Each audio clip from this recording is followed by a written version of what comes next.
எனக்கு வந்து 2 கண்ணு போனாலும் பரவாயில்ல, பக்கத்து வீட்டுக்காரனுக்கு 1 கண்ணு போகணும்னா. இப்போ தாவேகா திமுக அரசியல் வந்து கிட்டத்தட்ட இந்த உதாரணத்தை ஒட்டிதான் இருக்கு. ரஜினிக்கும் பிஜேபிக்கும் ஒரு மத்திய தேசிய அளவுக்கு மோடி அமித்ஷா அவர்களுக்கு ஒரு கனெக்ஷன் இருக்கு. ஆமா, ரமேஷ் கூட சொன்னாரு, சேகர் பாபு வந்து ஸ்பை வச்சு பாக்குறாரு அறநிலைத்துறையில.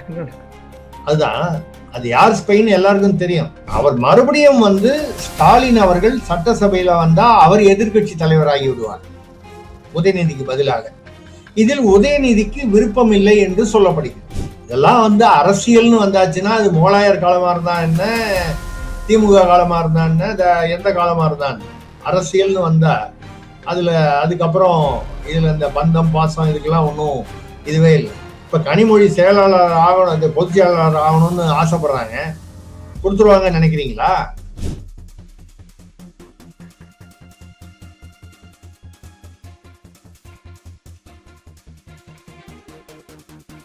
வணக்கம் தென்னவன் மீடியா நண்பர்களே. நம்ம இந்த சேனலை ஆரம்பிச்சு 7 மாசம் ஆக போகுது. உங்களுக்கு எல்லாருக்கும் தெரியும், 7 மாசமா நம்ம மிக வேகமாக வளர்ச்சி அடைஞ்சு இப்போ 40,000 சப்ஸ்கிரைபர்ஸை ரீச் பண்ணியிருக்கோம். இந்த வளர்ச்சிக்கு நாங்கள் இது வரைக்கும் எந்த நிதி உதவியோ இல்லாட்டி யார்கிட்டையும் போய் ஒரு பண ஆதரவோ நம்ம கேட்டதில்லை, இப்பயும் கேட்க போகிறதில்ல. ஆனால் எங்களுக்கு உங்களுடைய சப்ஸ்கிரிப்ஷன் இன்னும் நிறைய தேவை. இந்த சேனலை சப்ஸ்கிரைப் பண்ணாமல் பார்த்துட்டு இருக்கிற வியூவர்ஸ், நீங்கள் முக்கியமாக நீங்கள் சப்ஸ்கிரைப் செஞ்சு மேலும் ஆதரவு தாருங்கன்னு அன்போடு கேட்டுக்கிறேன். வணக்கம் தென்னவன் மீடியா நண்பர்களே. இன்று மீண்டும் நம்முடன் இணைந்திருப்பவர் திரு திரிசக்தி சுந்தரராமன் அவர்கள். வணக்கம் சார். வணக்கம் நேயர்களுக்கு என்னுடைய அன்பான வணக்கங்கள். சொல்லுங்க சார். ரஜினிகாந்த் திருப்பி அரசியலுக்கு வர விருப்பப்படுறாரா, அவர் அரசியல்ல திருப்பி கூட்டிட்டு வராங்களா அப்படிங்கிறது ஒரு செய்தியா வருது. இன்னொரு செய்தி, அவர் வந்து எங்கேயாவது ஆளுநரா நியமிக்கப்படலாம் அப்படின்னு ரொம்ப அடிக்கடி ஃப்ரீக்வெண்டா வருது. அதை பத்தி என்ன நினைக்கிறீங்க? சமீபத்துல ஒரு வாரமா ஒரு தகவல் சுத்திட்டு இருக்கு, அவரை கேரளால கவர்னரா போட போறாங்க. கேரளால போட்டு அடிஷனல், ஏன்னா தமிழ்நாட்டுல போட முடியாது, அந்தந்த மாநிலத்தில் வசிப்பவர்களை வந்து அவர் வந்து மாநிலத்தை சேர்ந்தவர் தான் இல்ல, வேற மாநிலத்தை சேர்ந்தவர்னா அதுல நீங்க அது இன்டர்பிரேஷனை பொறுத்து இருக்கு. ஒரிஜினலா அவர் பாத்தீங்கன்னா சிவாஜி ராவ் கெய்க்வாட், மராட்டி. ஆனா வந்து அவருடைய பிறந்தது வளர்ந்தது ஓரளவுக்கு கண்டக்டரா இருந்ததெல்லாம் கர்நாடகால.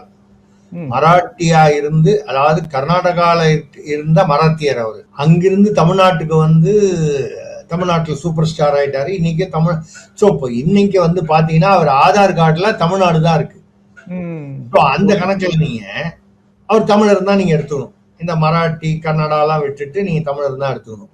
அப்ப தமிழ்நாட்டுல அவரை வந்து கவர்னரா போட முடியாது நம்மளுடைய விதிமுறை சட்ட அமைப்புல. கேரளால இப்ப அர்லேக்கர் அவர்கள் கேரளாலேயே இருந்துகிட்டு அடிஷனல் சார்ஜா ஒரு கொஞ்ச நாளா தான் இருக்காரு. அந்த மாதிரி கூடுதல் பொறுப்பா இருக்காரு. RN ரவிக்கு அப்புறம் அவர் வந்திருக்காரு. அந்த மாதிரி கேரளால போட்டு கூடுதல் பொறுப்பா இங்க போட்டா, அவர் வந்து விஜய் அவர்கள் முதல்வரா வந்தது வந்து அவருக்கு உள்ளுக்குள்ள கொஞ்சம் வருத்தம்னா, அட நம்ம ஒரு சான்ஸ் விட்டுட்டோம், இவர் வந்துட்டாரு அப்படின்னு அவர் கொஞ்சம் ஆதங்கப்படுகிற, வருத்தம் சொல்றதை விட ஆதங்கம் அப்படின்னு ஒரு தகவல் வந்தது. அது உண்மையிலேயே அவர் ஃபீல் பண்றாரான்னா, எனக்கு விஜய் அவர்களை நேரடியாக, அவர் ரஜினி அவர்களை நேரடியாக தெரியும், நான் பல முறை சந்தித்து பேசியிருக்கிறேன். என்னை பொறுத்த வரைக்கும் அவருக்கு அப்படி ஒன்றும் பெரிய அரசியல் ஆர்வம் இருப்பதாக அன்னைக்கும் இல்லை, இப்பவும் இல்லை. அடிக்கடி என்னன்னா யாராவது போய் ஏற்றி விடுவாங்க, உடனே கொஞ்சம் அவரு அது உற்சாகமாவாரு, கொஞ்ச நாள்ல புஷ்ன்னு அது இறங்கிடும். இப்படிதான் நடந்தது. மத்திய அரசு, பாஜக அரசு அவரை வந்து கேட்டதாக ஒரு தகவல். உங்களுக்கு ஆளுநராக விருப்பம் இருந்தால் சொல்லுங்கள், ஏதோ ஒரு மாநிலத்தில் உங்களை ஆளுநர் ஆக்கிடும். ஏன் இதை சொல்லியிருப்பாங்கன்னு நான் நம்புறேன், அது வரைக்கும் கரெக்டுன்னு. ரஜினி கட்சி ஆரம்பிச்ச போது பிஜேபி சொல்லிதான் கட்சி ஆரம்பிச்சாருன்னு சொல்லி, அப்பொழுது வந்து அவரு ஈரோடு, அவர் பேருனா அர்ஜுனமூர்த்தி தொழிலதிபர், அப்புறம் தமிழருவி மணியன், அப்புறம் அண்ணாமலை IPS ரிசைன் பண்ண சொன்னதே ரஜினியோட கட்சிக்காக தான். பிஜேபி சொல்லி சொன்னதாக ஒரு தகவல் உலாவி வந்தது. அப்படி சொல்லியிருக்காரு. ஆமா, அண்ணாமலையே அதை இண்டிகேட் பண்ணி சொல்லியிருக்காரு. ஆனா ரஜினி கட்சி ஆரம்பிக்கலன்னு அவர் பேக் அடிச்சிட்டாரு. அப்போ அர்ஜுனமூர்த்தி வந்து தொழிலதிபர், பிரச்சனை இல்லை. தமிழருவி மணியன் இலக்கியவாதி, அவர் எனக்கு ஒன்றும் வேணாம், நான் பாட்டில் போறேன்ட்டாரு. அண்ணாமலை IPS 10 வருஷம் சர்வீஸை விட்டு வந்திருக்காரு, அவரை விட்டுற முடியாதுன்றதுனாலதான் தமிழ்நாட்டில் அப்போ மாநில தலைவராக பிஜேபியில வந்து கொண்டு வந்தாங்க. அதுக்கப்புறம் அவர் இப்ப பிரிஞ்சு போய் விதி லீடர்ஸ் எல்லாம் போயிட்டாரு. இது அப்புறம் வந்த கதை. அப்போ ரஜினிக்கும் பிஜேபிக்கும் ஒரு மத்திய தேசிய அளவுக்கு மோடி அமித்ஷா அவர்களுக்கு ஒரு கனெக்ஷன் இருக்கு. எனக்கு 2011 மோடி அவர்களை நான் தமிழ்நாட்டில் சென்னையில சந்திக்கிறதா இருந்தேன் பத்திரிகையாளர் முறையில. எனக்கு அப்பாயின்மெண்ட் கொடுத்திருந்தாரு. ரஜினிகாந்துக்கு உடம்பு சரியில்லைன்னு சொல்லிட்டு ஹாஸ்பிட்டல பார்க்க போகணும்னு அந்த அப்பாயின்மெண்ட்டை கேன்சல் பண்ணிட்டு அப்புறம் என்ன அகமதாபாத் வர சொல்லி காந்தி நகர் அங்க குஜராத் சிஎம்மா இருக்கும்போது ஜெயலலிதா அவர்களுடைய ஸ்வேரிங் வந்துட்டு அதுக்கப்புறம் தான் பின்னால வந்து ஒரு 2 மாசம் பொறுத்து 1.5 மாசம் பொறுத்து என்ன அங்க வர சொல்லி 1.5 மணி நேரம் 1.25 மணி நேரம் பேசிட்டு இருந்தார் நரேந்திர மோடிஜி. அப்பவே வந்து இவர் நீங்க பிரதமர் ஆவார் நீங்க ஆகணும் அப்படின்னு சொல்லி நான் வந்து பேசும்போது ஊப்பர்வாலா காமுங்க அப்படின்னாரு. அவருடைய ஆசைகள் இருந்தால் கடவுளுடைய அருள்னாரு. அதே மாதிரி ஆயிட்டாருன்னு வைங்க.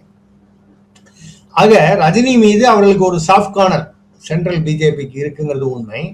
ஆனால் நான் விசாரித்த வரையில் அவருடைய குடும்பத்திற்கு வந்து அவருக்கு வந்து ஏதாவது அவருடைய மனைவி அவங்கெல்லாம் வந்து விருப்பப்படுறாங்க, அவருக்கு வந்து ஏதாவது ஒரு பொறுப்பு கொடுத்தால் சரியாக இருக்கும், அவருடைய ஆளுமைக்கு அவருடைய பாப்புலாரிட்டிக்கு ஒரு பொறுப்பு சரியாக இருக்கும்னு விரும்புறாங்க. ஆனா அவர் வந்து பர்சனலா வேண்டாம், போதும், தலைவலி வேண்டாம், நீ இப்ப ஜெயிலர் 2 நடிக்கிறாரு, நீ எவ்வளவு படம் கிடைக்குதோ முடிஞ்சா நடிப்போம், முடியலன்னா நிறுத்திப்போம், அப்படிங்கிற ஓய்வு எடுத்துப்போங்கிற ஒரு முடிவுக்கு வந்திருப்பதாக நான் கேள்விப்படுகிறேன். அதனால அவர் ஆளுநர் ஆவதற்கோ அரசியலுக்கு வருவதற்கான வாய்ப்புகள் இல்லை அல்லது மிக கேள்விக்குறி. ஆமா, போனா ஒரு கேள்விக்குறின்னு ஒரு படத்துல அவர் நடிச்சாரு. அந்த மாதிரி ஆனா அந்த போனா வந்து ஒரு ஆச்சரியக்குறி அப்படின்னு பல பேர் முடிச்சுட்டாங்க. முடிச்சாங்க அது. ஆனா அதாவது 6லிருந்து 60 வரை போனா ஒரு கேள்விக்குறி. இந்த படத்துலலாம் முள்ளு மலரும்லாம் பாத்தீங்கன்னா ரஜினிகாந்த் வந்து ஆக்ஷன் ஹீரோவா இல்லாமல் அந்த உணர்ச்சிகரமா நடிக்கக்கூடிய ஹீரோவை என்னால பண்ண முடியும்னு இந்த 2-3 படங்கள் தான் வந்து நிரூபிச்சுது. அதுல ஒண்ணு போனா ஒரு கேள்விக்குறி. அது மாதிரி இப்பொழுது ரஜினியுடைய முடிவு ஒரு கேள்விக்குறி. ஆமா, அவர் வந்து ஒருவேளை ஆளுநர் பதவி ஏற்றுட்டு நமக்கு ஒரு ஆச்சரியக்குறியா மாறினாலும் மாறலாம். ஸோ இன்னைக்கு சட்டமன்றத்துல திமுகவும் தாவேக்காவும் ரொம்ப பரபரப்பா ஒரு முதல்ல உரையாடல்கள் வந்து அது அடிதடி சண்டை வரைக்கும் போச்சு. ஸோ பரந்தூர் அதுலேருந்து தான் அதுதான் ஒரு பொறியா ஆரம்பிச்சு வந்தது. பரந்தூர் பற்றின உண்மையான விவரங்கள் என்ன சார்? அது பரந்தூர்ல விமான நிலையம் வந்து ஒன்று அமைக்கணும்னு சொல்லி, அதாவது சென்னை விமான நிலையம் மீனம்பாக்கத்துல விரிவாக்கம் பண்றதுக்கான வாய்ப்புகள் மிக குறைவாக இருக்கு. அங்க நிலம் இல்லை. A380 போன்ற அதாவது பெரிய விமானங்கள் 800 பயணிகள் வரைக்கும் ஒரே விமானத்துல வரக்கூடிய அந்த மாதிரி பெரிய விமானங்கள்லாம் வர்றதுக்கான வாய்ப்பு சென்னைக்கு இல்லை. ஏன்னா ரன்வே அதுக்கேற்ற மாதிரி இல்லை. அப்படிங்கிறதுனால பரந்தூர்ல வரணும்னு திமுக என்ன சொல்றது, திமுக ஆட்சியில இருக்கும்போதே பரந்தூர் இன்னும் ஏதோ உண்மையை சொல்ல போனா இது வந்து அதிமுக ஆட்சி எடப்பாடி ஆட்சியில் இருக்கும்போதே இந்த ப்ரப்போசல் வைக்கப்பட்டு அது ஷார்ட் லிஸ்ட் ஆகி திமுக ஆட்சியில் இருக்கும் பொழுது அந்த ஏர்போர்ட் அத்தாரிட்டி ஆஃப் இந்தியா வந்து அதை அப்ரூவல், அதாவது பிரைமரி அப்ரூவல் கொடுத்துட்டாங்க, லேண்ட் அக்வயர் பண்ணலாம்னு சொல்லி. இது வரைக்கும் மொத்தம் வந்து 5700 ஏக்கர் வரைக்கும், அதாவது குறைந்தபட்சமாக கிட்டத்தட்ட ஒரு 4000 ஏக்கரும் அதிகபட்சமாக 5700 ஏக்கரும் அப்படிங்கிற ஒரு ரேஞ்சில். ஏன்னா விவசாய நிலங்கள் நடுவில் அரசு நிலமா புறம்போக்கு நிலமா விவசாய நிலமா சோ மெனி ஃபேக்டர்ஸ் இருக்கு. அதனால வந்து உங்களுக்கு வந்து பண்ணும்போது இது வரைக்கும் திமுக ஆட்சியில் 1700 ஏக்கர் வந்து அவங்க ஆல்ரெடி விவசாயிகள்கிட்டயோ இல்லை பொதுமக்கள் கிட்டயோ வாங்கிட்டாங்க, அக்வயர் பண்ணியாச்சு. 680 கோடியோ என்னமோ வந்து செலவு பண்ணிட்டாங்க. விஜய் அவர்கள் தாவேகா முதலாக தாவேகா கட்சி ஆரம்பிச்ச போது போராட்டம் அறிவித்தது பரந்தூர் விமான நிலையத்துக்கு எதிராக.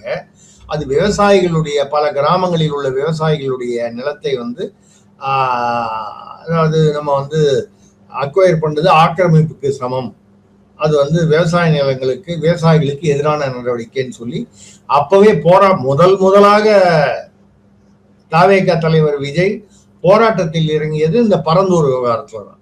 அப்போ அவருக்கு காவல்துறை திமுக ஆட்சியில வந்து அனுமதி கொடுக்க மறுத்துட்டாங்க. அதனால வந்து ஒரு 8 கிலோமீட்டர் முன்னாலேயே அவர் வந்து வேன் மேலேயே நின்று பேசிட்டு போயிட்டார் அந்த கிராம மக்கள்.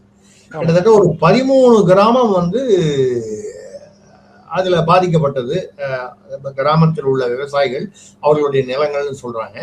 இப்ப வந்து பெரும்பாலான கிராமங்கள் வந்து ஒத்துக்கொள்றாங்க, ஏதோ 1-2 கிராமங்கள்ல ஒத்துக்கல. அதுல என்ன பிரச்சனைன்னா, 1-2 கிராமன்றது நடுவுல அவனுடைய நிலம் இருந்துச்சுன்னா சுத்தி இருக்கிறதெல்லாம் வாங்கி பிரயோஜனம் இல்லை. ஆமா, ஒரே ஒரு யூனிஃபார்மா வந்தாதான் பண்ண முடியும். நடுவுல வந்து விட்டுட்டு ரன்வே வந்து கச்சா முச்சான்லாம் வளைச்செல்லாம் கொண்டு போக முடியாது. ரெண்டாவது, கிராமம் பக்கத்துல இருக்க வீடுகள்னா அந்த விமானம் வந்து இறங்கும் போது வீடுகள் அந்த அதிர்வுல இதாயிடும், விரிசல் விட்டுடும், அடிபடும். மண் வந்து உறுதியா இருக்கணும். அப்புறம் அது வந்து நீர்நிலைகள்லாம் பல விஷயங்களை ஆராய்ச்சி பண்ணி பரந்தூருக்கு primary approval airport authority of India மற்ற மத்திய அரசு கொடுத்துட்டாங்க. கூட இன்னும் வரல அப்படின்னு நிர்மல்குமார் சொல்றாரு. ரெண்டாவது 90% வந்து திமுக சொன்னாலும் 48% அக்வயர் பண்ணிருக்குன்னு சொல்றாரு அவரு. இல்ல, அதான் சொன்னேன், குறைந்தபட்சம் 3500 ஏக்கர்னு சொல்றோம் இல்லையா. 1700 ஏக்கர் அவங்க ஆல்ரெடி வாங்கிட்டாங்கன்னா கிட்டத்தட்ட உங்களுக்கு 50% வருது. மேபி எக்ஸாக்டா பார்த்தா 48% வரலாம். இதுல வந்து என்ன, நம்ம வந்து கட்சி அரசியல் இதெல்லாம் தாண்டி இதுல உள்ள பிரச்சனை என்னன்னா, சென்னைக்கு இன்னொரு விமான நிலையம், பெரிய விமான நிலையம் தேவையா? சென்னைனா சென்னையை ஒட்டி, சென்னைக்குள்ள எங்க போய் இடம் தேர்றது? இடம் இல்லை. நீங்க 3500 ஏக்கர் 5000 ஏக்கர்லாம் நீங்க பேசுனீங்கன்னா சென்னையில எங்க இருக்கு? சென்னையை ஒட்டி இடம் கிடையாது. அப்போ கொஞ்சம் தள்ளி தான் போகணும். ஸ்ரீபெரும்புதூர் பக்கத்துல வருது, இந்த பரந்தூர் அந்த ஏரியால வருது. என்ன இதுல பிரச்சனைனால், இப்போ இந்த திட்டம் கைவிடப்படுவதனால பல கேள்விகள் எழுது. முதல்ல வேற ஒரு இடத்துல வந்து சூட்டபிளான இடத்துல வைப்போம், விமான நிலையம் ஏற்படுத்த நாங்கள் முயற்சி செய்வோம், அமைப்பதற்கு ஏற்பாடு செய்வோம்னு தாவேக அரசு சொல்லுது. ஆனால் இனிமேல் ஒரு இடத்த வந்து இவங்க கண்டுபிடிச்சு அந்த இடத்த ஷார்ட் லிஸ்ட் பண்ணி இவங்களுக்கு அனுப்பிச்சு, அது பேர் என்ன, ஏர்போர்ட் இவங்களுக்கு அனுப்பிச்சு அதெல்லாம் அப்ரூவல் ஆகி வருது அப்படிங்கிறது உங்களுக்கு வந்து டைம் ஆகும். அதுக்கப்புறம் அந்த ஏர்போர்ட் அமைக்கிறதுக்கு 5-10 வருஷம் ஈஸியா ஆயிடும். 5 வருஷத்துக்கு குறைச்சல் இல்லாம ஆகும். இப்படிப்பட்ட ஒரு சூழ்நிலையில இப்ப அந்த திட்டத்தை கைவிட்டால் வேற எங்க கொண்டு போய் வைப்பது? புதுசா இடம் கண்டுபிடிச்சு அதை டெவலப் பண்றதுக்கு அப்ரூவல் வாங்குறதுக்கே 1 வருஷம் 2 வருஷம் ஆயிடும். அதுக்கப்புறம் ஒர்க் ஸ்டார்ட் பண்ணி அக்விசிஷன் ஸ்டார்ட் பண்ணணும். அக்விசிஷன் ஸ்டார்ட் பண்ணி ஒர்க் நடந்து அது வரத்துக்கு ஒரு குறைந்தபட்சம் 5 வருஷம் ஆகும். இதுதான் வந்து அதில் உள்ள பிரச்சனை. மீனம்பாக்கத்தை ஓரளவுக்கு விரிவுபடுத்துவோன்னு விஜய் அரசு தலைமையிலான அரசு சொல்றாங்க. அங்க ரொம்ப இடம் இல்லை. அங்க ஒரு பக்கத்திலேயே டிஃபென்ஸ் ஹெட் குவார்ட்டர்ஸ் இருக்கு, மிலிட்ரி ஹெட் குவார்ட்டர்ஸ், அது ஒரு 900 ஏக்கர்.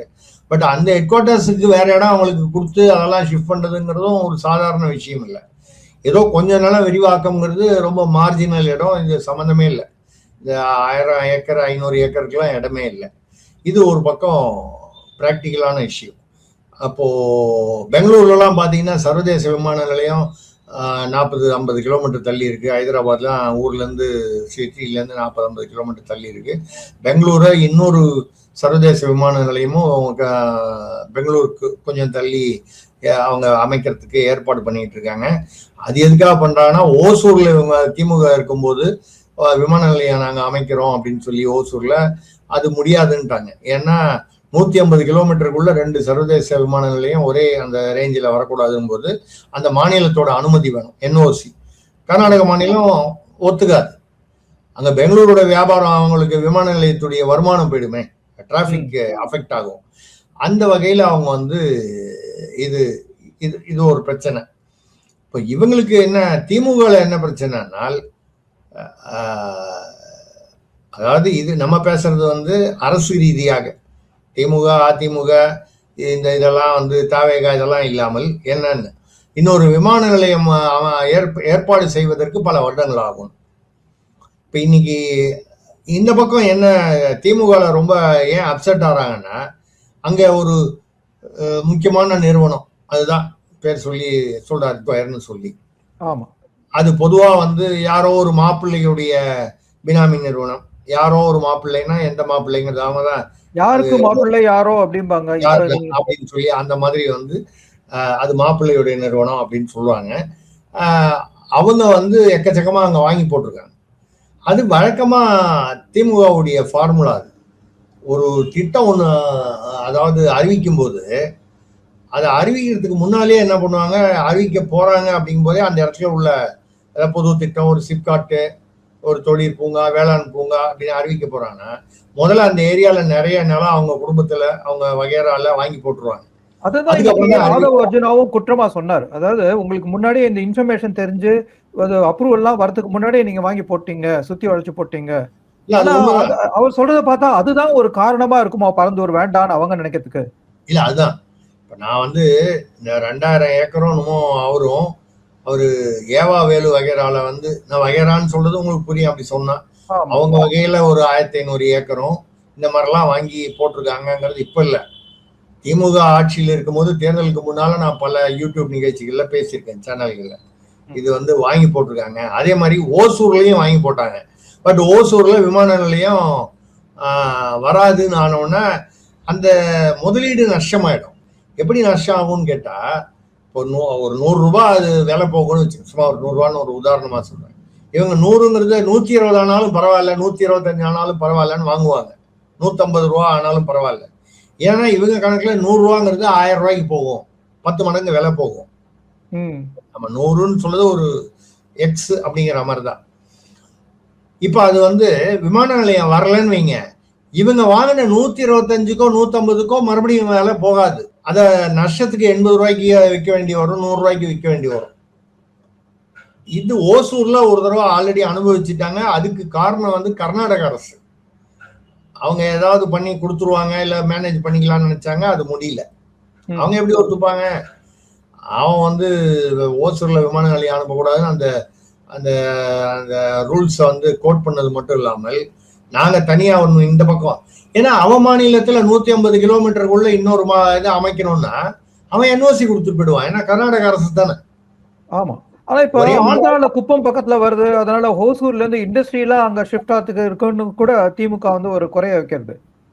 ஆமாமா சொல்றாங்க. பட் இப்போ அது ஓசூர் கதை முடிஞ்சு போச்சு. இப்ப இனிமேல் அங்க விமான நிலையம் வர்றதுக்கான வாய்ப்புகள் இல்லை. ஆமா. பரந்தூர்ல வந்து இவர் விஜய் அதை எப்படி எடுத்துக்கிட்டாருன்னா, முதல்ல அவர் போராட்டம் ஆரம்பிச்சது அதை வச்சு வரும்போது திமுகல வாங்கி போட்டிருக்காங்கிறதும் ஒரு காரணம், முக்கியமான காரணம் கூட சொல்லலாம்.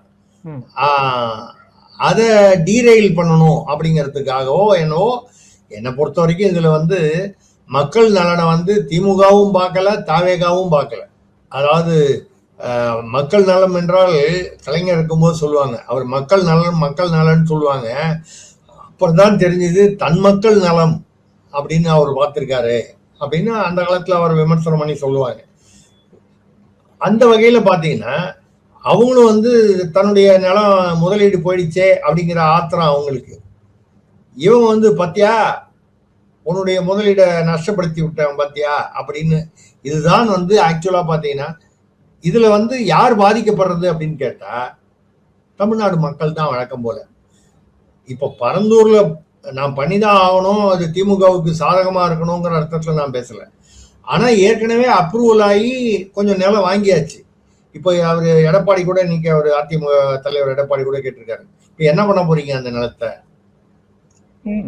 நாங்க தொழில் பூங்கா அமைப்போம், இல்ல வேளாண் பூங்கா அமைப்போம்னு சொல்லி தாவேகா தரப்புல சட்டமன்றத்துல பதில் சொல்லியிருக்காங்க. அதுல ஒரு சின்ன டெக்னிக்கல் இஷ்யூ என்ன இருக்குன்னால், நீங்க எந்த பர்பஸுக்காக விவசாயிகள்கிட்ட லேண்டை அக்வயர் பண்ணீங்களோ வாங்கினீங்களோ அந்த பர்பஸ் வந்து இல்லாம வேற பர்பஸுக்கு யூஸ் பண்ணக்கூடாது. அப்படி யூஸ் பண்ணணும் அப்படின்னு சொன்னால் எந்த விவசாயிகள்கிட்ட வாங்கினீங்களோ அவங்கள்ட்ட வந்து நீங்க கன்சென்ட் வாங்கணும். கரெக்ட். இல்ல அவன் வந்து எனக்கு நிலத்தை திருப்பி கொடுன்னு கேட்டான்னா அவன்கிட்ட வந்து அதே விலைக்கு ஏதோ ஒரு கணக்கு போட்டு, வட்டி கணக்கு போட்டு ஏதோ ஒரு ரூல்ஸ் இருக்கு. என்ன கஷ்டம்னா விவசாயிலாம் பணத்தை வாங்கி 1700 ஏக்கர் வந்து விவசாயிட்ட எல்லாமே வாங்கினதாவோ இல்ல ஒரு பகுதி வாங்கினதா, அவன் அந்த பணத்தை வாங்கி அவன் சாப்பிட்டுருப்பான், குடும்பத்துல செலவு பண்ணியிருப்பான், ஒரு வீடு கட்டியிருப்பான், வேற ஒரு கார் வாங்கியிருப்பான், இல்ல ஒரு டிராக்டர் வாங்கியிருப்பான். அதாவது அவனுக்கு வேற நிலம் இருந்ததுன்னா டிராக்டர் வாங்குவான், இல்ல கார் வாங்குவான், இல்ல ஏதாவது ஒரு கல்யாணம் பண்ணி செலவு பண்ணியிருப்பான், பொண்ணுக்கு யாரையாவது படிக்க வச்சிருப்பான். ஒன்றும் இல்லைன்னா ஏதோ ஒரு நகையா வாங்கி போட்டிருப்பான் பொண்டாட்டிக்கு. நான் சொல்றது வந்து செலவு பண்ணியிருப்பான். இப்போ போய் அவங்ககிட்ட போய் நீங்க மறுபடியும் வந்து அதை வந்து வாங்கிக்கிறியான்னு கேட்கறதோ இல்ல வந்து அப்ப வேற பர்பஸுக்கு நீங்க வந்து யூஸ் பண்ணணும்னால் அது கொஞ்சம் சிக்கலான விஷயம். இதுல யாராவது ஒரு விவசாயி கோர்ட்டுக்கு போய் இந்த மாதிரி எங்ககிட்ட அப்ரூவல் வாங்கலன்னு சொன்னா அது நின்னு போகும். நீங்க சொல்றத பார்த்தோன்னா இப்ப பரந்தூர்ல வந்து தாவேக்காக்கு ஒரு சிக்கல் இருக்கு அப்படிங்கிறீங்க. அவங்க வந்து கைவிடப்படும் இருக்கு. இந்த 1700 ஏக்கர் வச்சுக்கிட்டு என்ன பண்ண போறாங்க? அது ரைட்டா தப்பா ஊழலா அது அவங்களுடைய சுயலாபத்துக்காக அங்க வந்து வாங்கி போட்டதுனால இந்த 1700 ஏக்கர் அரசு வாங்கிச்சு அதிமுக அரசு. இது இது இது ஒரு பக்கம். இதை தாண்டி தி டேமேஜ் இஸ் ஆல்ரெடி டன் அப்படிங்கிற அர்த்தத்துல நீங்க இந்த 1700 ஏக்கரை வந்து என்ன பண்ண போறீங்க? வேற மாற்று ஏற்பாடு வேற ஒரு மாற்று பயன் பண்றீங்கன்னா அதுல சில விதிமுறைகள் இருக்கு. அந்த விதிமுறைகளை நீங்க வந்து சரியாக கடைபிடிக்கலன்னா யாராவது ஒருத்தங்கோட்டுக்கு போனா கூட அது அப்படியே நின்று போகும். இன்னொன்னு நான் சொன்ன மாதிரி பரந்தூர்ல விமான நிலையம் வரலன்னா வேற எங்க வரப்போகுது? புது இடம் எப்பன்னா இனிமேல் ஐடென்டிஃபை பண்ணி வரப்போகுது. இதுதான் ஒரு பெரிய இதே பிரச்சனைகள் தானே வரும். நீங்க இவங்க ஒரு இடத்த ஐடென்டிஃபை பண்ணாலும் இதே பிரச்சனை தான். விவசாய நிலமா எல்லா கட்சியும் ஒத்துக்கிறதா இல்ல அரசியல் பின்னாடி இருக்கா? யார் அங்க போய் முதல்ல தாவேக்கா மட்டும் வாங்க மாட்டாங்கன்னு நீங்க நினைக்கிறீங்களா? இப்ப இல்ல அதுதான் வந்து இவரு அதிமுகவுடைய CV சண்முகம் அவர் இப்ப அதிமுகல இருந்து ரிசைன் பண்ணிட்டாரு. தாவேக்கால ஜாயின் பண்ணல. என்ன சொல்றது, 2 கட்டானா இருக்காரு. MLA பதவிக்கு ராஜினாமா கொடுத்துட்டாரு. ஆனா தாவேக்கால இன்னும் ஜாயின் பண்ணல. ஆனா அவர் தான் எடப்பாடிக்கு எதிராக வந்தாருன்னு சொல்லி அவர் வந்து ஒரு குள்ளநரி போட்டோ போட்டு போஸ்டர்லாம் அடிச்சு ஒட்டி அவர் தான் அது தகராறுலாம் ஆச்சு. அவங்க ஆட்களுக்கும் எடப்பாடி புதுசா நியமிச்ச விழுப்புரம் அந்த மாவட்ட செயலாளர் யார் ஒருத்தர் அவருக்கும் வந்து தகராறுலாம் வந்துச்சு, அடிதடி சண்டையெல்லாம் வந்துச்சு. அவர் சொல்ற ஒரு பாயிண்ட் நீங்க பேசினது லாஜிக் என்னன்னா, இப்படிதான் வந்து அதிமுக 8 வழி சாலை சேலத்துல கொண்டு வந்தது. அது திமுக ஆட்சி வந்த உடனே அதை ரத்து பண்ணாங்க. அது எவ்வளவு தூரம் முடிஞ்சதோ அதோட நிறுத்திட்டு அது முழுசா அதை நிறைவேற்ற விடாம திமுக ஆட்சி ரத்து பண்ணாங்க. ஏன்னா அது அதிமுக கொண்டு வந்தது. இப்ப அதிமுக ஆட்சி திமுக ஆட்சி கொண்டு வந்த பரந்தூரை தாவேக ஆட்சி ரத்து பண்ணா இப்படியே போனா எந்த திட்டம் வந்து தமிழ்நாட்டுல உருப்படியா கொண்டு வர முடியும்னு ஒரு பாயிண்ட் கேட்டிருக்காரு. I think point well taken. Definitely ஒவ்வொருத்தரும் வந்து போன ஆட்சியில பண்ணாங்கன்னு சொல்லி இதை வந்து பண்ணா இதுல இந்த 1700 ஏக்கர் 680 கோடி செலவு பண்ணுச்சு திமுக அரசுன்னா திமுக என்ன சொந்த கட்சி செலவா பண்ணுச்சு? தமிழ்நாட்டு மக்களுடைய வரி பணத்தை தானே அரசு பணத்தை தானே செலவு பண்ணுச்சு. அப்போ இது ஒரு உண்மையான அதாவது சிக்கல். இந்த நூடுல்ஸ் சட்டமன்றத்துல அது மட்டும் இல்ல பல பிரச்சனைகள் வருது. ஸோ வந்து சட்டமன்றத்தை பிரச்சனைகளை வந்து நம்ம பார்க்க போனோம்னா திமுகவும் தாவேக்காவும் ரொம்ப அடிதடியிலேயே இறங்குற அளவுக்கு வருது. ஸோ அதுல ஒரு விஷயம் வந்து இப்ப நம்ம வெளியில இருந்து நோட் பண்றது என்னன்னா இடைத்தேர்தல். ஸோ இடைத்தேர்தல் வந்து நீட்டிப்பு இருந்துட்டே இருக்கு. ஏன்னா தாவேக்காவுக்கு வந்து முழுமையான மெஜாரிட்டி இல்லை. அவங்க முழுமையான மெஜாரிட்டி வரணும்னா இடைத்தேர்தல் நடந்தா அவங்களுக்கு ஒரு பாசிபிலிட்டி இருக்கு. ஆனா இடைத்தேர்தல் வரதுல ஏதோ சிக்கல் இருந்துகிட்டே இருக்கு. அந்த சிக்கலுக்கு வரதுக்கு முன்னால நீ சட்டமன்றத்துல என்ன நடந்ததுன்றத ஒரு முடிச்சிருவோம். அதாவது ஆதவர்ஜன் என்ன சொல்லிட்டாருன்னா, இந்த பரந்தூர்ல வந்து நீங்க ரியல் எஸ்டேட் பண்ணோம், யாரோ ஒரு மாப்பிள்ளை, அந்த மாப்பிள்ளைக்காக G ஸ்கொயர் கம்பெனி, அந்த மாப்பிள்ளைக்காக தான் வந்து இந்த பரந்தூர்ல திட்டத்தையே திமுக கொண்டு வந்தது, அதாவது அவர்களுடைய சுயலாபத்துக்காக அப்படிங்கிற மாதிரி அவர் பேசினாரு. அது பேசும்போது அவர் வந்து பதிலுக்கு அவங்க வந்து நீ இது லாட்ரி மாப்பிள்ளை வந்து அதை பத்தி பேசலாமா? சோ அந்த மாப்பிள்ளையை பத்தி இவர் பேச, இவரை மாப்பிள்ளை என்று சொல்லி அவர்கள் பேச, இது கிட்டத்தட்ட இது ஒரு ஒரு ஒரு இதுவா வரும்போது திமுக பீரியட்ல வந்து மலை மைன்ஸ் அதாவது சுரங்கங்கள் இது எல்லாத்தையும் காலி பண்ணி இவங்க தான் பண்ணாங்க. மதுரையில ஒருத்தர் அவர் வந்து சொல்றதை வந்து மூர்த்தியை மனதில் வைத்து சொல்கிறார், முன்னாள் அமைச்சர் திமுக அமைச்சர். மதுரையில ஒருத்தர் பூரா குவாரிகள் மைன்ஸ் எல்லாம் அவரே கைப்பற்றி சட்டவிரோதமா நடத்தியிருந்தாரு. அதாவது 10 அடி ஆழம் 10 மீட்டர் ஆழம் தோண்டலாம் அப்படின்னு சொன்னா 50 மீட்டர் 100 மீட்டர்லாம் தோண்டி அந்த மாதிரிலாம் சட்டவிரோதமா பண்ணிட்டு இருந்தாரு. மக்களை வந்து அவரை சட்டமன்றத்துக்குள்ளேயே நுழைய விடல, அவரால் இப்ப வர முடியல அப்படின்னு சொல்லிட்டு உடனே ஏவாவேலு வந்து நீங்க வந்து இப்படி சும்மா சும்மா வந்து மதுரையிலன்னு சொல்லிட்டீங்க, மைன்ஸ்ன்னு சொல்லிட்டீங்க, ஒரு அமைச்சர்னு சொல்லிட்டீங்க. ஆனா நான் பேரை சொல்லலையே, நான் யார் பேரையும் சொல்லல, கட்சியும் பேரை சொல்லலையே அப்படின்னு ஆதவர்ஜன் ஆர்கியூ பண்ண. ஏவாவேலியிலிருந்து மதுரைன்னு சொல்லிட்டீங்க, அமைச்சர்னு சொல்லிட்டீங்க, மைன்ஸ்ன்னு சொல்லிட்டீங்க, ஆனா பேர் சொல்லலையேன்னா இது என்ன தைரியமா இருந்தா பேர் சொல்ல வேண்டியதானே அப்படின்னு கேட்க போனோம்னா ஆதவர்ஜனா பதிலுக்கு என்ன பண்ணிட்டாரு, அந்த காலத்துல சைக்கிள்ல வந்தவர் ஒருத்தர் வந்து அவங்கெல்லாம் வந்து சைக்கிள்ல வந்தவங்கலாம் இன்னைக்கு மெடிக்கல் காலேஜ் இன்ஜினியரிங் காலேஜ்னு எல்லாம் கட்டியிருக்காங்க, அவங்க கட்டின ஆதாரம் இருந்தா பேசுங்கன்னு சொல்லி ஏவாவேலு சொல்ல போக, ஆதாரம் வந்து அவங்க எல்லாம் பினாமில தான் வைக்கிறாங்க, பினாமி பேர்ல வைக்கும்போது ஆதாரம் எங்க இருந்து போய் கொண்டு வருது, ஆனா மக்கள் பார்வையில ஆதாரங்கள் இருக்கு. சைக்கிள்ல வந்தவங்கலாம் இன்னைக்கு மெடிக்கல் காலேஜ் இன்ஜினியரிங் காலேஜ் அதுக்கப்புறம் பங்களாக்கெல்லாம் கட்டியிருக்காங்களே, அது மக்கள் பார்வையில ஆதாரங்கள், சட்டபூர்வமா ஒன்றும் செய்ய முடியலன்னா கூட மக்கள் முடிவு செய்து விடுகிறார்கள், அப்படிதான் அவங்க ஆட்சி போச்சு அப்படிங்கிற மாதிரி அவர் பேச, இது பதிலுக்கு இவங்க வந்து பேச கிட்டத்தட்ட அவரு அந்த ஆஸ்டின் தூத்துக்குடியோ இங்கே ஒரு தென் மாவட்டம், அவர் எழுந்து வந்து அவர் எப்பவுமே கொஞ்சம் தடாபுடான்னு பேசுவார், அவரும் ஏவாவேலும் பேசும்போது ஏய் வா போ அப்படின்னு அந்த தாவேக்காரங்களாம் பேசி, அது என்ன எதை பத்தி கேட்டாலும் பொதுப்பணித்துறை அவரு அமைச்சர் ஆதவர்ஜன் பதில் சொல்றாரு, அந்தந்த துறையில ஏன் பதில் சொல்ல மாட்டேங்கிறாங்க அப்படின்னு சொல்லி ரொம்பவும் வந்து இது வந்து என்ன சொல்றது, வார்த்தைகள் வந்து கொஞ்சம் பேச கூசக்கூடிய வார்த்தைகள்லாம் பேச ஆரம்பிச்சுட்டாங்க. சபாநாயகர் வந்து நாக்கூசும் வகையில் பேசக்கூடாது அப்படின்னு சொல்ற அளவுக்கு ஆயிடுச்சு. இதுல பேசும்போது அவங்க சிடிஆர் நிர்மல்குமாரும் பேசினாரு, 1000 ஏக்கர் வந்து அவங்க வந்து மலையெல்லாம் உடைச்சிருக்காங்க, மண்ணெல்லாம் அள்ளிட்டாங்க, அரசு நிலத்தை ஆக்கிரமிப்பு பண்ணியிருக்காங்கன்னு வேலுமணி அவர்களும் பேசியிருக்கிறார். அதாவது அதிமுக அது என்ன சொல்றது, அதிமுக வேலுமணி குழுன்னு சொல்லலாமா, வேலுமணி பிரிவு ஏன்னு கேட்டா அது எடப்பாடி பிரிவு தனியா இருக்கு, வேலுமணி பிரிவு தனியா இருக்கு. வேலுமணி பிரிவு தாவேக்கா ஆதரவு, சிவி சண்முகம் இது வரைக்கும் தாவேக்கா ஓப்பனா ஆதரவு பண்ணல, பட் வேலுமணிலாம் வந்து சட்டமன்றத்துல 25 பேர் தாவேக்கா ஆட்சிக்கு ஆதரவு கொடுத்த அந்த ஒரு அதிமுக பிரிவு 25 பேர்ல அவர் வேலுமணியும் உண்டு. அதுல இருந்தவங்க தான் அந்த விஜயபாஸ்கர்கள்லாம் ஒரு 6 பேர் 7 பேர் வந்துட்டாங்க, மிச்சம் அங்க இருக்காங்க. அவரும் வந்து இதை பத்தி பேசி, அது மட்டும் இல்லாம வனம் அதுல கொஞ்சம் வனத்துறையும் வருது போல இருக்கு, அதாவது அந்த மாதிரி தோப்பு வனம் ஃபாரஸ்ட், அதுல வந்து மான் சிறுத்தை எல்லாம் வந்து கொலை பண்ணியிருக்காங்க, திமுக விவசாயிகளுடைய நிலத்தெல்லாம் பிடுங்கிட்டாங்க. இது வந்து அவர் சொல்றது வந்து இங்க மட்டும் இல்ல, பொதுவா சொல்றாரு.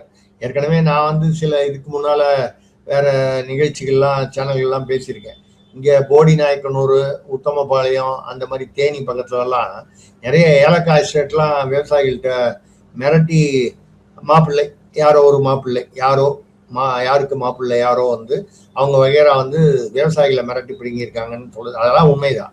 பட் என்னன்னா இது வெளிப்படையா வந்து இவர்கள் வந்து அதை வந்து மோதி கொண்டது மட்டும் இல்லாமல் ரொம்ப உக்கிரமாக மோதும் போது உடனே நாங்க யாரையோ பத்தி பேசுனா ஆஸ்டின் எதுக்கு கோவப்படுறாரு, வா போன்னு பேசுறாரு, மரியாதை இல்லாம பேசுறாரு, இப்படியெல்லாம் வந்து வந்தது. அதுக்கப்புறம் திமுக என்ன சொன்னாங்க, இந்த மாதிரி பண்ணீங்கன்னா பரந்தூர்ல பண்ணீங்கன்னா முதலீட்டாளர்கள் தமிழ்நாட்டுக்கு வராம போயிடுவாங்க, ஏன்னா வந்து நம்பிக்கை போயிடும் அவங்களுக்கு தமிழ்நாடு அரசு மீது அப்படின்னு சொல்லும்போது, பதிலுக்கு இவங்க வந்து ஊழல் இல்லாத ஒரு ஆட்சியை கொடுத்தால் முதலீட்டாளர்கள் தானாக வருவார்கள்னு ஆதவர்ஜனா சிடிஆர் நிர்மல்குமார் இவங்கெல்லாம் வந்து ராஜ்மோகன் இவங்கெல்லாம் பேசினாங்க. மொத்தம் இது இவங்களுக்குள்ள உள்ள ஒரு சண்டையா தான் வந்ததே தவிர இதுல மக்கள் நலன் வந்து என்னங்கிறத பத்தி யாரும் வந்து கவலைப்பட்டதா தெரியல. இது இப்படியே போச்சுன்னால் இது ஒருத்தருக்கு ஒருத்தர் இந்த பர்சனல் வெஞ்சன்ஸ். இப்ப கூட என்னுடைய கருத்து என்னவென்றால், பரந்தூர்ல ஏற்கனவே ஏர்போர்ட் அத்தாரிட்டி அப்ரூவல்லாம் வந்துடுச்சு, கொஞ்சம் நிலம் அப்போ வாங்கிட்டாங்க, அப்படின்னும் போது அதை டெவலப் பண்ணி கம்ப்ளீட் பண்ணலாம் அப்படிங்கிறது தான். அந்த இன்ஃப்ராஸ்ட்ரக்சரை என்ன பண்ணணுமோ அதெல்லாம் செய்யலாம், ஸோ தட் மக்களுக்கு வந்து ஒரு விமான நிலையம் கிடைக்கும். அதுல வந்து திமுக காரர்கள் வந்து முதலீடு பண்ணி சட்டவிரோதமான்னு சொல்ல முடியாது, யாருமே சட்டவிரோதமா என்னன்னா தார்மீக ரீதியாக வந்து தப்புன்னு சொல்லலாம். ஆமா, மனசாட்சி தான் இங்க வந்து பதில் சொல்றதே மனசாட்சி தவிர சட்டம் தார்மீக ரீதி சட்ட விரோதங்கிறது வராது. ஏன் நான் நிலம் வாங்க கூடாது? நீங்க யாரோ ஒரு மாப்பிள்ளைன்னா மாப்பிள்ளை அவர் பேர்ல வாங்க போறது இல்லை, மாப்பிள்ளைக்கு வேண்டிய ஒரு நண்பர் பேர்ல வாங்குவார். அவரை கேட்டேன் ஏன் நான் அந்த நிலம் வாங்கக்கூடாது, சட்டம் எந்த சட்டத்து பிரகாரம் வாங்க தடுப்பீங்கன்னு கேட்டால் பதில் இல்லை. தார்மீக ரீதி தான். தார்மீகமாவது மனசாட்சியாவது. அரசியலுக்கு வந்ததுக்கு அப்புறம் அதெல்லாம் யார் வந்து தார்மீகம் பார்க்க போறா, மனசாட்சி பார்க்க போறாங்க? இதுதான் வந்து இன்னைக்கு நடந்த ஒரு பெரிய இது. இந்த இதுல வந்து நிறைய சரி ஊழல் இல்லாத அரசுன்னு சொல்லி இவங்க பேசுறாங்க அப்படின்னு சொன்னா, தாவேக அரசுல ஊழல்கள் இருக்கிறதா அப்படின்னு பார்த்தா, அவரு கைத்தறி அமைச்சர் தான் சொல்றேன், அவர் ஒரு டிஃபெண்டர் கார் வாங்கி அதை மூடி வச்சிருக்காரு. அப்புறம் அரசு வழக்கறிஞர்கள் விஷயத்துல வந்து அவரு புசி ஆனந்த் அவர்கள் மீது குற்றச்சாட்டுகள் வைக்கப்பட்டுள்ளன. நிறைய ஒரு அமைச்சர்கள் வந்து ஒரு 8-10 அமைச்சர்கள் மீது ஊழல் குற்றச்சாட்டுகள் தொடர்ந்து வந்து கொண்டிருக்கின்றன. வேளாண் துறை அமைச்சர் மீது வந்து இருக்கிறது. அந்த மாதிரி பாத்தீங்கன்னா இவர்களும் ஊழல் ஆரம்பித்து விட்டார்கள் அப்படின்னு சொல்ற அளவுக்கு தான் இருக்கு. ஆனால் அதாவது திமுகவுடன் ஒப்பிடும்போது ஊழல் கம்மியா இருக்குன்னு வேணா சொல்லலாம். அதே சமயத்துல நீங்க வந்து அவங்க 5 வருஷம் இருந்தாங்க, அவ்வளவு ஊழல் பண்ணாங்க, இவங்க 100 நாள்லயே இவ்வளவு பண்ணிட்டாங்கன்னு சொன்னா இட்ஸ் அ மேட்டர் ஆஃப் என்ன சொல்றது, பர்ஸ்பெக்டிவ். இதை நீங்க எப்படி பாக்குறீங்கிறது தான். ஊழலே இல்லாத ஆட்சி, 1 ரூபாய் கூட இல்லாத ஆட்சினா, உண்மையை சொல்ல போனால் முதல்வர், அதாவது இந்த பார்ட்டி ஃபண்டுங்கிற அந்த சிஸ்டம் வந்து நிறுத்தப்பட்டிருக்கு. பாசிட்டிவான விஷயம். தாவேக ஆட்சியில் பார்ட்டி ஃபண்டுன்னு ஒரு ஆர்கனைஸ்டு பிரைபரி, அந்த ஆர்கனைஸ்டு பிரைபரி வந்து திமுக ஆட்சியில் இருந்ததுங்கிறது இடி வந்து அபிடவிட்லயே நேரு கேஸ்ல இந்த மாதிரி அதை எம்.கே. ஸ்டாலின் அவர்களும் அவருடைய மகன் உதயநிதி ஸ்டாலின் தான் அதை நிர்வகிக்கிறாங்க அப்படின்னு அபிடவிட் ஃபைல் பண்ற அளவுக்கு ஆர்கனைஸ்டா இருந்தது. இப்ப அந்த மாதிரி பார்ட்டி ஃபண்டுன்னு தாவேக்காக எதுவுமே இல்லை. அதுவும் முதல்வர் விஜய்க்கு தொடர்புள்ளதாக எதுவுமே இல்லை. ஆங்காங்கு சில அமைச்சர்கள் வாங்குறாங்க, எம்எல்ஏக்கள் வந்து கொஞ்சம் வசூல் பண்றாங்க அப்படிங்கிறது வந்து விஜய்க்கு தெரியாமல், முதல்வர் விஜய் அவர்களுடைய நாலட்சிக்கு போகாமல் அந்த மாதிரி வந்து அடுத்த கட்டத்தில் நடைபெறுவதாக தெரிகிறது. அவரும் வந்து அந்த மாதிரி எனக்கு தெரிஞ்சதுன்னா உடனடியாக வந்து நடவடிக்கை எடுப்பேன்னு சொல்லி பயமுறுத்திக்கிட்டு தான் இருக்காரு. இருந்தாலும் புதுசா வந்து பணத்தை பார்க்கறவங்களுக்கு அந்த ஆசை, பேராசை சில பேருக்கு வரும், சில பேர் கண்ட்ரோல் பண்ணிட்டு இருப்பாங்க, சில பேர் கண்ட்ரோல் பண்ண முடியாம இருப்பாங்க. இதுதான் அங்க நடக்குது. இப்ப நீங்க கேட்ட அந்த சப்ஜெக்டுக்கு வர இடைத்தேர்தல். இந்த இடைத்தேர்தல் வந்து தேர்தல் ஆணையம் என்ன சொல்லிடுச்சுன்னா, வழக்குகள்லாம் நிலுவையில் இருக்கு, அதனால வந்து இது பண்ண முடியாது, இடைத்தேர்தல் வந்து நடத்த முடியாது. நிலுவையில் இருக்கும்போது என்ன நடத்தினா அப்புறம் இந்த இடைத்தேர்தல் செல்லாதுன்னு ஒரு வழக்கு வரும். ஆமா. இப்போ நீங்க 2011 சைதை துரைசாமி அவர்கள் அதிமுக, அவர் வந்து இதே கொளத்தூர்ல முதல்வர், அப்போ அதாவது அதுக்கு முன்னால துணை முதல்வராக இருந்த ஸ்டாலின் அவர்களை எதிர்த்து நின்னாரு. ஸ்டாலின் அவர்கள் சில 1000 வாக்குகள், ரொம்ப ரொம்ப பெரிய வித்தியாசம் இல்ல, கம்மியான மார்ஜின் ஸ்டாலின் அவர்கள் வெற்றி பெற்றதாக அறிவிக்கப்பட்டது. ஆனால் வந்து ஜெயலலிதா அவர்கள் ஆட்சியை கைப்பற்றினார் 2011. சைதை துரைசாமி அதாவது அதிமுகவை சேர்ந்தவர், எனக்கும் ஒரு நண்பர். அதே சமயம் அவர் வந்து ஐஏஎஸ் அகாடமி ஒன்று நடத்துறாரு. அது மூலமாக பல நல்ல காரியங்கள் செய்து வருபவர். அங்க வந்து ஐஏஎஸ் அகாடமி தனியா ஃபீஸ் வாங்கினா கூட ரொம்ப அந்த கொள்ளை லாபமா அந்த மாதிரி ஃபீஸ் இல்லாம நியாயமான ஃபீஸ் வாங்குறதோட ரொம்ப ஏழையா வறுமை கோட்டு கீழே இருக்கக்கூடிய சில குடும்பங்களா வந்து அவர்கிட்ட ஸ்காலர்ஷிப் மாதிரி அப்ளை பண்ணா அவங்களுக்கு அவரே ஸ்காலர்ஷிப் கொடுத்து ஐஏஎஸ் அகாடமின்ற ட்ரைனிங் கொடுத்து அந்த மாதிரி ஐஏஎஸ் ஆனவங்க, ஐபிஎஸ் ஆனவங்க இருக்காங்க. எல்லாம் ரைட்டு. அரசியலுக்கு வந்ததுக்கு அப்புறம் நல்லவர்னு சொன்னா, நல்ல கண்ணுன்னு ஒருத்தர் இருந்தார், இப்ப இறந்து போனார் 100 வயசுல, கம்யூனிஸ்ட், தங்கமான மனுஷன். அதனாலதான் அவரை வச்சு நான் வந்து தமிழக அரசியல் என்னுடைய பத்திரிகை 2008 ஆரம்பிச்ச போது அவரை விட்டு இனாகுரேட் பண்ண சொன்னேன். நேர்மையான ஊழலற்ற அரசியல்வாதி, கம்யூனிஸ்ட், நேர்மையான கம்யூனிஸ்ட். எல்லா கம்யூனிஸ்டுமே நேர்மைன்னு சொல்ல முடியல, அவர் அப்படி இருந்தாரு. கோயம்புத்தூர்ல 2019 அவர் வந்து எம்பி தேர்தலில் நின்னாரு, 2000 ஓட்டு வாங்கினார். அதுவும் எம்பி தேர்தலில் 2000 ஓட்டுங்கிறது ரொம்ப கம்மி, டெபாசிட் போச்சு. இப்ப நம்ம மக்களும் நேர்மையானவர்களுக்கு என்ன கொடுக்குறாங்கன்னா இந்த மாதிரிதான் டெபாசிட் போற மாதிரிதான் பரிசு கொடுக்குறாங்க. ஊழல் இருக்கிறவங்கள தான் தேர்ந்தெடுக்கிறதுங்கிறது நான் சொல்றது பொதுவா சொல்றேன், யாரையும் குறிப்பிட்டு சொல்லி. ஏன்னா நேர்மையா இருக்கிறவங்கள தான் விரல் விட்டு எண்ண வேண்டியிருக்கு. பாக்கி எல்லாருமே ஊழல் தான். ஒரு காலத்துல ஊழல் பண்றவங்களை விரல் விட்டு என்ற காலம் போய் நேர்மையா இருப்பவர்கள் 1-2 பேர் தான் அப்படிங்கிற நிலைமைக்கு வந்துட்டோம். இப்ப இந்த இடைத்தேர்தல் விஷயத்துக்கு வந்தா இது இடைத்தேர்தல் வந்து இப்போதைக்கு இல்ல. இப்ப ஸ்டாலின் வேற கேஸ் போட்டிருக்காரு. கொளத்தூர்ல ஒவ்வொரு இதுலயும் இது பண்ணோம், தான் தான் வின் பண்ணதான் அனௌன்ஸ் பண்ணோம்னு அவர் ஒரு கேஸ் போட்டிருக்காரு. இவிஎம்ல வந்து அதாவது இவங்க போய் மறு ஆய்வு பண்ணணும், இவிஎம்ல ரீசெக் பண்ணணும்னு சொன்னாங்க. தேர்தல் ஆணையம் ரீசெக் பண்றதுக்கு ஏற்பாடு பண்ணாங்க, ரீகவுண்டிங் இவிஎம் செக் பண்ணி. அதுல பார்த்தா ஏற்கனவே ஸ்டாலின் அவர்கள் வாங்கிய அந்த ஓட்டுகளை விட 31 ஓட்டோ 37 ஓட்டோ இன்னும் கம்மியா வந்துச்சு. அதாவது அந்த விஎஸ் பாபு ஜெயிச்ச அந்த வித்தியாசம் அதிகமாச்சு, மார்ஜின். அப்ப அங்க ஒன்றும் பேசாம திமுக வெளியில வந்து என்ன பண்ணிட்டாங்கன்னா, இவிஎம்ல வந்து 30% வந்து ஒர்க் பண்ணல, எங்களால செக் பண்ண முடியல, அப்ப அந்த இவிஎம்ல ஏதோ பிரச்சனை. அப்ப பிரச்சனைன்னு சொல்லலாமே தவிர இவிஎம் ஒர்க் பண்ணலன்றதுனால அது ஸ்டாலினுக்கு எதிராக வேலை செஞ்சதுன்னு சொல்ல முடியாது. ரெண்டாவது, தேர்தல் ஆணையம் வந்து அதுக்கு பதில் அறிக்கை கொடுக்கும்போது அப்படிலாம் 30% இவிஎம் ஒர்க் பண்ணலன்னு சொல்றது உண்மை இல்லை.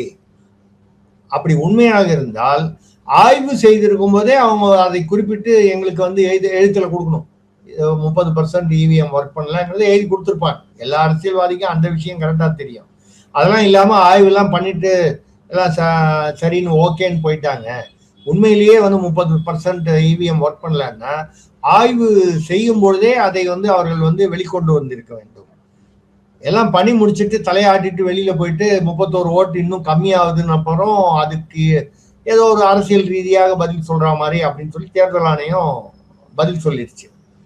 இப்ப இவர் அந்த வழக்கு ஏன் போட்டாரு அப்படிங்கிறதுக்கு பின்னால ஒரு சுவாரஸ்யமான பின்னணி நமக்கு வந்த தகவல் என்னன்னா, இப்ப ஒண்ணு இடைத்தேர்தல்கள் தள்ளி போகும். அதான் சொன்னேன், சைதை துரைசாமி எதுக்காக சொன்னா 2011 இவர் லஞ்சம் கொடுத்து பரிசு பொருட்கள் கொடுத்து இவ கொடுத்ததுக்கான ஆதாரங்கள் சிலதை கோர்ட்ல கொண்டு சப்மிட் பண்ணி அவருடைய வெற்றி செல்லாதுன்னு 2011 அந்த தேர்தல் முடிஞ்ச உடனே ஜெயலலிதா அவர்கள் ஆட்சிக்கு வந்த உடனேயே அவர் கேஸ் போட்டார். 15 வருஷம் ஆச்சு, இன்னும் அந்த கேஸ் முடியல. ஆமா, முடிவு வரைக்கும் வந்துட்டு முடிவை தள்ளி வச்சிருக்கிறதா தான் கடைசியா நமக்கு வந்து செய்தி. ஒரு 2-3 தேர்தலுக்கு முன்னால வந்து இந்த தேர்தலுக்கு 2026 தேர்தலுக்கு முன்னால வந்தது, மார்ச் மாசமா என்னமோ வந்தது. அதை தள்ளி வச்சாங்க. ஏன் தள்ளி வச்சாங்க, சரி எப்ப எடுப்பாங்க, ரெண்டாவது இதுக்கப்புறம் அதுல தீர்ப்பு கொடுத்து என்ன ஆக போகுது. 2011 16 அவர் எம்எல்ஏவா இருந்து எதிர்கட்சி வரிசையில உட்கார்ந்து எம்எல்ஏ சம்பளமும் வாங்கி அதுக்கப்புறம் ஜெயலலிதா மறுபடியும் ஆட்சிக்கு வந்து எடப்பாடி அவர்கள் அதுக்கப்புறம் ஜெயலலிதா அவர்கள் மறைவுக்கு பிறகு எடப்பாடி ஆட்சி வந்து மறுபடியும் 2021 திமுக வந்து 26 தாவேகா வந்தாச்சு. இன்னும் 2011 முடிவு வரல தீர்ப்பு. இப்ப ஸ்டாலின் அவர்கள் போட்டா இது எவ்வளவு நாள் ஆகும்னா இழுத்தடிக்கும். இதை கூட இன்னைக்கு ஹைகோர்ட்ல வந்து அவசர வழக்கா எடுக்கணும்னு சொன்ன போது எடுக்க மறுத்திருக்காங்க உயர்நீதிமன்றம், சென்னை உயர்நீதிமன்றம். இல்ல, இது போட்டதோட இது என்னன்னா, இப்போதைக்கு இடைத்தேர்தல் வரக்கூடாது. இப்போதைக்கு இடைத்தேர்தல் வரல அப்படின்னு சொன்னால் தாவேக்கா அந்த 118 மேஜிக் நம்பர் மெஜாரிட்டி அதை அடைய முடியாது, அது அடையக்கூடாது அப்படிங்கிற எண்ணத்தினாலதான் இது போட்டிருக்காங்க. இது ஒரு திமுகவோட இது ஒரு விதமான திட்டம். அவங்க இதுல வந்து அட்வான்டேஜ் பாக்குறாங்க, டாக்டிக்ஸ், இது ஒரு ஸ்ட்ராட்டஜி பாக்குறாங்க. இதுல ஒரு இன்ட்ரெஸ்டிங் உள்ள திமுக உள்குத்து விஷயம் என்னன்னு கேட்டால், கனிமொழி அவர்கள் வந்து தனக்கு பொதுச் செயலாளர் கொடுக்கணும்னு சொல்றாங்க. இப்ப பாத்தீங்கன்னா இப்ப அவங்க மாவட்ட செயலாளருக்கெல்லாம் ஏஜ் லிமிட் எல்லாம் வச்சு எல்லாத்துக்குமே ஏஜ் லிமிட் வச்சிருக்காங்க. அதோட கனெக்டடா வரும்னு நினைக்கிறேன். இல்ல எல்லாத்துக்குமே வச்சுட்டா பரவாயில்ல, மாவட்ட செயலாளருக்கு மட்டும்தான் வச்சிருக்காங்க. மாவட்ட செயலாளர், அதுக்கு கீழே நகர செயலாளர், ஒன்றிய செயலாளர், வார்டு கவுன்சிலருக்குலாம் 45, அப்புறம் எதுக்கோ 50, அப்புறம் நகர செயலாளர்லாம் ஏதோ 60 இப்படிலாம் வச்சிருக்காங்க. மாவட்ட செயலாளருக்கு 70. இப்போ 13 மாவட்ட செயலாளர்கள், அதுல பாத்தீங்கன்னா ஏவாவேலு, முக்கியமான அனிதா ராதாகிருஷ்ணன், KKSSR, இந்த மாதிரி அவரு காந்தி, இப்படி நிறைய பேர், முத்துசாமி, இந்த மாதிரி முக்கியமான புள்ளிகள் அந்தந்த மாவட்டங்களில் வரக்கூடியவங்க 13 பேருக்கு வந்து இதுல அஃபெக்ட் ஆறாங்க. அவங்களாம் என்ன கேள்வி கேட்கிறாங்கன்னா, மாநில அளவில் இருக்கக்கூடிய தலைவர், திமுகவோட தலைவர் ஸ்டாலின், அவருக்கு 70 வயசுக்கு மேல ஆயிடுச்சு. பொதுச் செயலாளர் துரைமுருகனுக்கு வந்து 86, 87 வயசு ஆயிடுச்சு. KN நேரு அவர் வந்து அமைப்பு செயலாளரும், அவருக்கும் 70 வயசுக்கு மேல ஆயிடுச்சு. 77, 73, 74 ஆயிடுச்சு. அப்புறம் TR பாலு பொருளாளர், அவருக்கு 80 வயசுக்கு ஆயிடுச்சு. இப்போ மாநில அளவில் நீங்கள்லாம் வந்து 70 வயசு, 80 வயசு, 86 வயசுலாம் இருக்கலாம் மாவட்ட செயலாளர் அப்படின்னு சொல்லி அங்க ஒரு பெரிய ஒரு என்ன சொல்றது ரிபல்லியன் மாதிரி உருவாயிட்டு இருக்கு. இதுல என்ன பிரச்சனைன்னா, இந்த சீனியர்கள்லாம் வந்து அந்தந்த மாவட்டத்துல ரொம்ப வருஷமா இருக்கிறவங்க. இப்ப புதுசா யாராவது கொண்டு இளைஞர்கள்னு சொல்லி இதை கொண்டு வர்றதுக்கு யாருன்னால் ஸ்டாலின் அவர்களுக்கு இதுல பெரிய ஒரு இஷ்டம் இல்லை. அவர் ஏன்னா இது கட்சி இதனால வந்து உடைந்து போகும், இல்லை பலவீனப்பட்டு போகும், பிளவுபட்டு போகும்னு நினைக்கிறார். ஆனால் உதயநிதி வந்து ஒரு அதிரடி ட்ரீட்மெண்ட் கொடுத்தாதான் இளைஞர்களை கொண்டு வர முடியும். நீங்க பயந்துகிட்டே இருந்தா பயந்துகிட்டே இருக்க வேண்டியது. ஆனா அவர் ஒரு ஸ்ட்ராட்டஜி எடுக்கிறார். இது இந்த சீனியர் வர்சஸ் ஜூனியர்ல இந்த மறுசீரமைப்புக்குன்னு ஒரு 16 பேர் கொண்ட ஒரு உயர்மட்ட குழுலாம் வந்தாங்க. அதுல மாப்பிள்ளை சபரீசன் வந்து கலந்துக்கிட்டார். ஒரு எந்த கெப்பாசிட்டியில கலந்துக்கிட்டாருன்னு தெரியாது, ஆனா கலந்துக்கிட்டார். அப்போ வந்து பேசும்போது துரைமுருகன் வந்து கோபமா எழுந்து, அதாவது வேலூர்ல மட்டும் கையை வச்சீங்கன்னா தெரியும், ஏன்னா வேலூர் காட்பாடிங்கிறது அவருடைய ஏரியா, அங்க கை வச்சீங்கன்னா தெரியும், அதுக்கப்புறம் திமுக அங்க இருக்குமா இல்லையாங்கிறத யோசனை பண்ணீங்கலாம் பேசிட்டு போனதாக பத்திரிகை தகவல்கள். அதாவது கோச்சிட்டு போனதாகவும் கனிமொழி அவர்களும் KN நேரு அவர்களும் அவரை சமாதானப்படுத்தி கூட்டு வந்து உட்கார வச்சதாகும். அதுக்கப்புறம் வந்து அந்த முடிவு எடுக்கிறத அன்னைக்கு தள்ளி வச்சுட்டு 22ஆம் தேதி என்னமோ சிறப்பு செயற்குழு அப்படின்னு கூட்டி என்ன பண்ணாங்கன்னா, இந்த மாவட்ட செயலாளர்கள் லெவலில் இது வந்து ஏற்கனவே பேசினத உதயநிதி அவர்களுடைய ப்ரப்போசல் அது, அதை ஸ்டாலின் ஏற்றுக்கொண்டு அறிவித்து விட்டார். ஆனால் அதுல என்ன பண்ணாரு, இந்த மாநில அளவில் இருக்கிறவங்களெல்லாம் வந்து அவங்கள பத்தி பேசல, கிட்டத்தட்ட விதிவிலக்கு. அப்ப யாரு, துரைமுருகனுக்கு வந்து மாநில அளவுக்கு அந்த பொதுச் செயலாளர் பதவி தப்பிச்சது, KN நேரு தப்பிக்கிறாரு, TR பாலு தப்பிக்கிறாரு. இப்படி இவங்கெல்லாம் வந்து மாநில அளவுல, உங்களுக்கு தான் மாநில அளவுல இருக்கே மாவட்ட செயலாளர் கொடுக்கல. இப்ப KN நேருக்கு திருச்சி கொடுக்கலன்னா மாநில அளவுல நீங்க வந்து ஏதோ ஒரு முக்கியமான பொசிஷன்ல இருக்கீங்களே, அது அஃபெக்ட் ஆகல.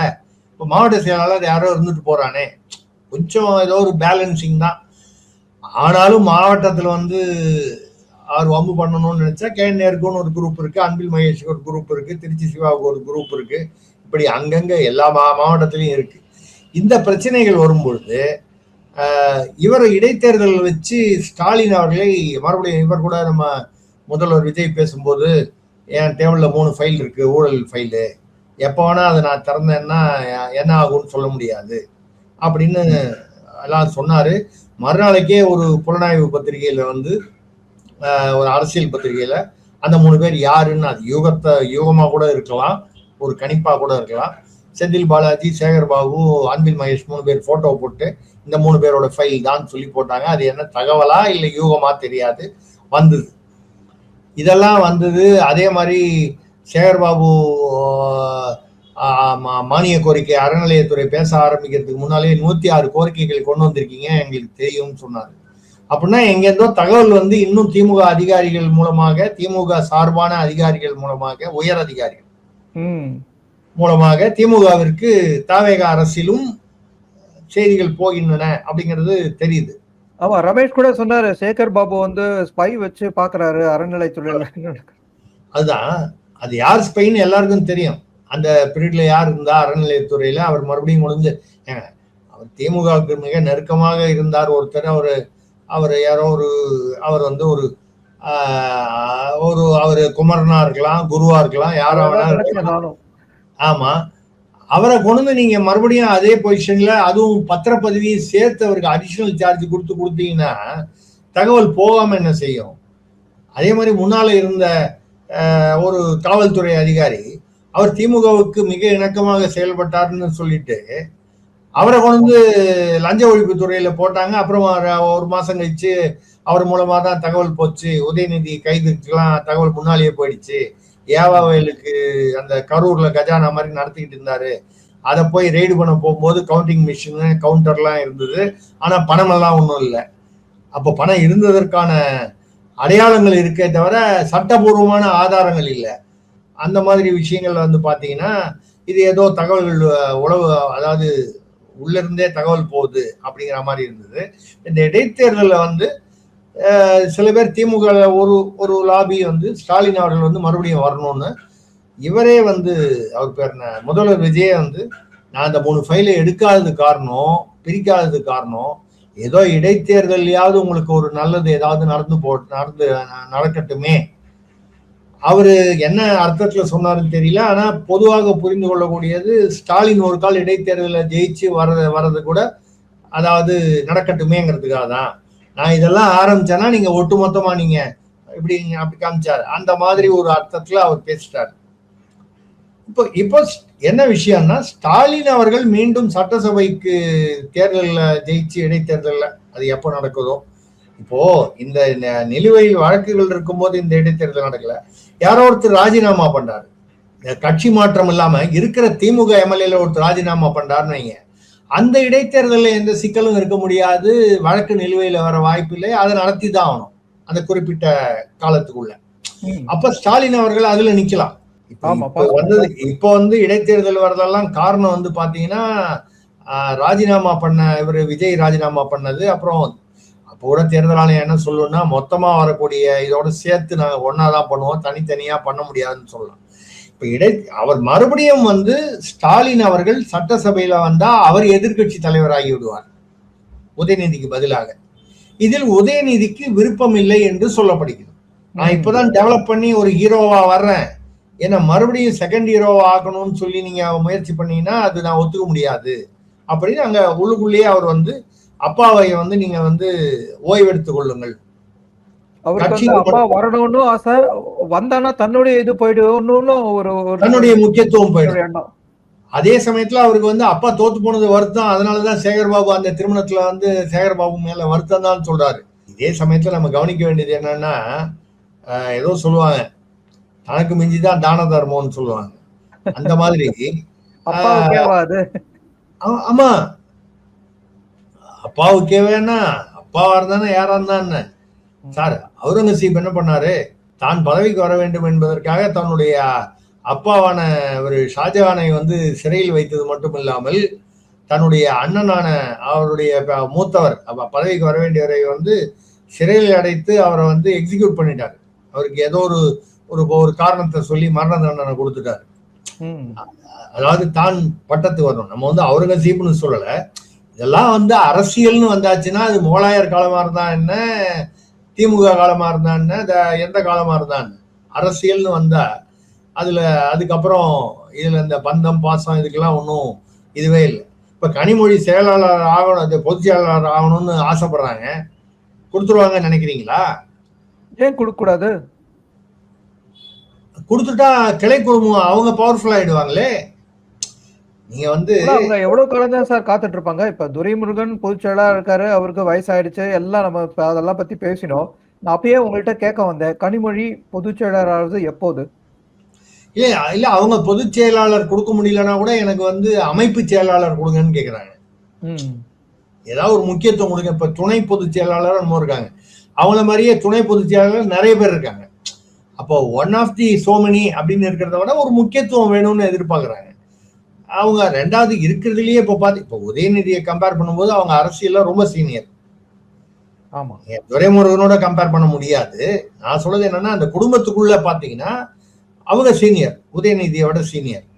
ஸ்டாலின் அவர்களுக்கு வேணா ஜூனியர்னு சொல்லலாம். ஸ்டாலின் கொஞ்சம் ஏழியரா வந்துட்டாரு, அதுக்கப்புறம் கனிமொழி வந்துட்டாங்க. அந்த மாதிரி வரும்போது இது வந்து இதுல என்ன ஒரு இன்ட்ரெஸ்டிங் பாயிண்ட்னா, அறிவாலயத்துல சபரீசனுக்கு வந்து ஒரு முதல் தளத்தில் ஒரு அறை ஒதுக்கப்படுகிறது.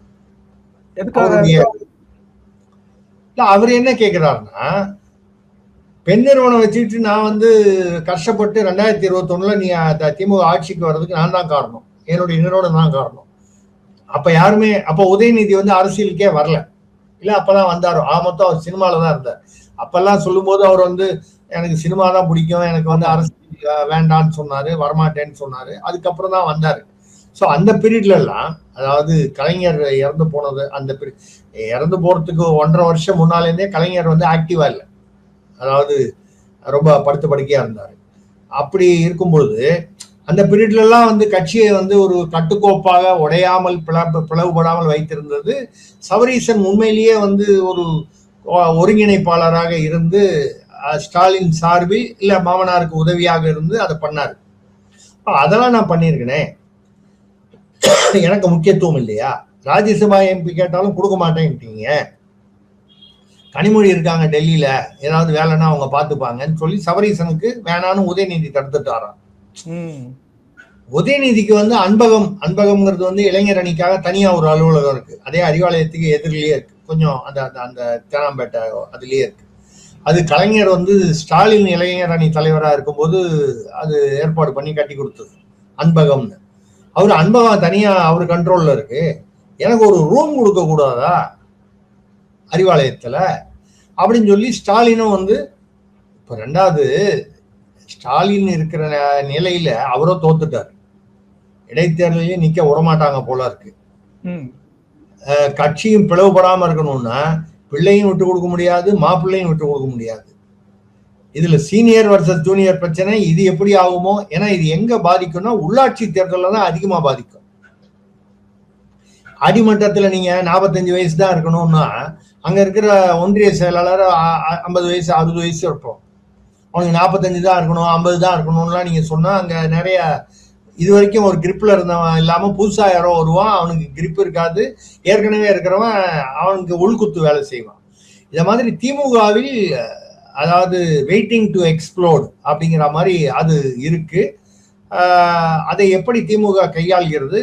இப்போ சட்டமன்றத்துல வேற பாத்தீங்கன்னா கடைசியில வந்து தாவேகாவும் திமுகவும் ஏதோ ஒருத்தருக்கு ஒருத்தர் பழி வாங்கணும்ன்ற ஒரு எண்ணத்துல தமிழ்நாட்டுக்கு வர இருந்த ஒரு விமான நிலையம் அது போயிடுச்சு.